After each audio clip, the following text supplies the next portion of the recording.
Masya Allah, diketik ini ya, ini serius. Dan ketikannya kecil sekali. Assalamualaikum Ustaz, Waalaikumsalam warahmatullahi wabarakatuh. Afwan langsung saja Ustaz. Ya, saya juga ini. Saya anak yang paling tidak diinginkan di rumah, terutama oleh ibu. Tidak mungkin.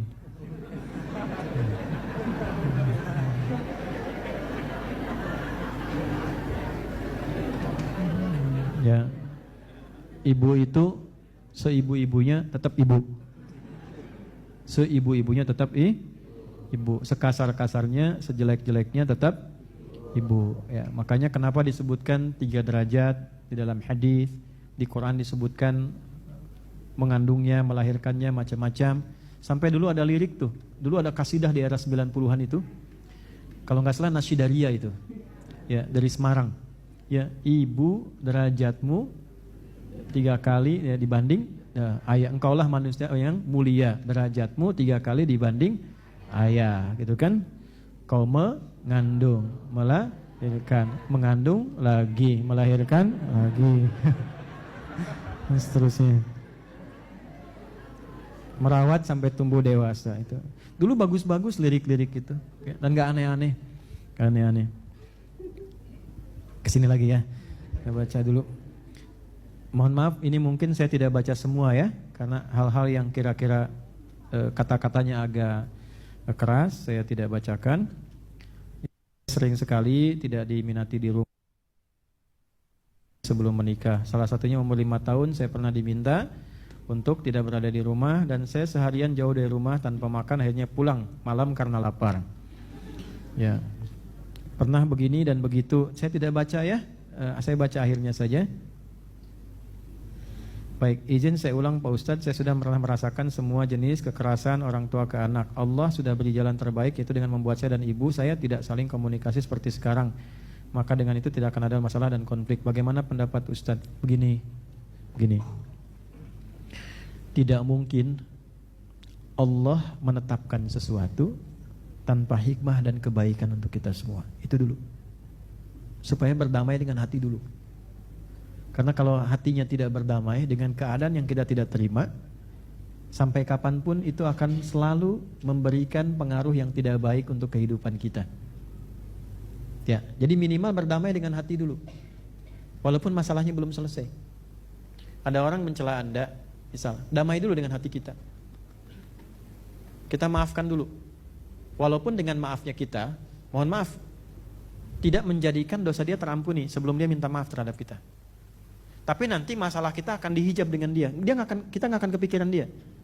Tapi dia akan terus kepikiran tentang kita. Sebelum dia minta maaf terhadap kita, tetap berlaku kesalahannya sampai dihisab di hari kiamat. Tapi dengan kita maafkan dia, kita dihijab tentang dia, dilapangkan hati kita, dan kita fokus pada pekerjaan yang kita kerjakan sekarang. Dan dahsyatnya, Allah sediakan nanti di surga tempat seluas langit dan bumi. Itu ada di Quran surah ketiga, di ayat 133. Ya, Anda bisa baca di dalamnya. Wasari'u ila maghfiratin min rabbikum wa jannatin arduhas samawati wal ardu uiddat lil muttaqin. Siapa orang itu? 134-nya.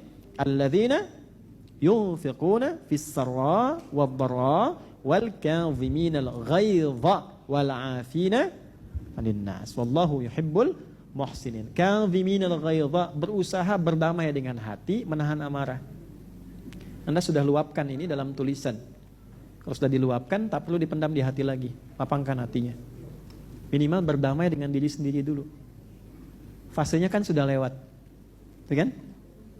Kedua, afina anin nas. Ikuti untuk menaati diri pada Allah. Walaupun untuk menghadirkan cinta pada ibu belum ada, minimal untuk menaati Allah. Itu dulu, yang menciptakan ibu Anda. Itu dulu. Lakukan untuk menaati Allah yang menciptakan ibu Anda, yang dengan adanya beliau Anda ada. Itu dulu. Kalau belum bisa berdamai dengan keadaan ibu saat ini, niatkan menaati Allah. Maafkan dulu. Itu yang kedua. Yang ketiga, kita kan nggak tahu hikmah di balik itu apa gitu. Kadang-kadang ada latihan yang disiapkan untuk apa? Ya mungkin ketika ibu melakukan itu, beliau nggak sadar. Bukan nggak sadar untuk menyakitinya, mungkin keluar sakit, itu sakit. Ya, tapi dia tidak sadar dia berlaku demikian bisa membentuk karakter untuk kedepannya. lebih tangguh lagi, lebih kuat lagi, walaupun ada karakter yang membekas. Makanya yang bekas itu dihilangkan supaya tidak berpengaruh secara psikologi, membuat perilaku lebih tidak baik kepada orang lain. Makanya muncul ayat tadi, damai dengan hatimu dulu, tenangkan, maafkan dulu. Toh dengan memaafkan itu melapangkan hati kita dan tidak merubah masa lalu. Jelas? Yang kedua, surga di bawah telapak kaki siapa? Ibu. Di bawah telapak itu maksudnya ada kepatuhan, kebaikan, ketaatan. Ujian Anda untuk mendapatkan surga, demikian Masya Allah. Ada yang ujiannya lewat pekerjaan, ada yang ujiannya lewat saya belajar, dapat cacian kadang-kadang. Belum ngisi udah disebut bid'ah kadang-kadang gitu kan. Ya, ada fitnah, ada macam-macam. Anda Masya Allah dapatnya langsung dari perjalanan pada ibu. Ya, kalau tidak dengan ma'ruf pasti dengan mungkar. Ada yang ma'ruf dari ibu, alhamdulillah kita sukai. Ada yang mungkar dari ibu, alhamdulillah kita tolak juga. Tapi cara menolaknya bagaimana? Ud'u ila sabili rabbika bil hikmah. Fa'fu wasfah, maafkan dulu, lapangkan hati kita lalu doakan. Ya, walaupun sekarang belum bisa komunikasi, tapi komunikasikan itu lewat ketersambungan kita dengan Allah. Doakan ibu supaya dirahmati Allah, diberkahi Allah, dilapangkan oleh Allah hatinya, dirubah dengan kebaikan, dilembutkan hatinya. Itu dulu. Orang yang mendoakan seseorang yang berperilaku buruk kepadanya, maka lebih dekat doanya sampai ke dalam arsy. Ya, jadi jangan putuskan hubungan, jangan putuskan silaturahim, jangan putuskan hubungan Anda yang ada saat ini, berdamai dengan diri Anda, niatkan karena Allah, berdoa kepada Allah untuk kebaikan ibu Anda, dan cari waktu yang tepat untuk berkomunikasi dalam kebaikan. Ya, jangan pakai lisan, pakai amal. Kirim kesuksesan Anda. Ya, punya makanan kirimkan, titipkan. Nggak harus pakai nama.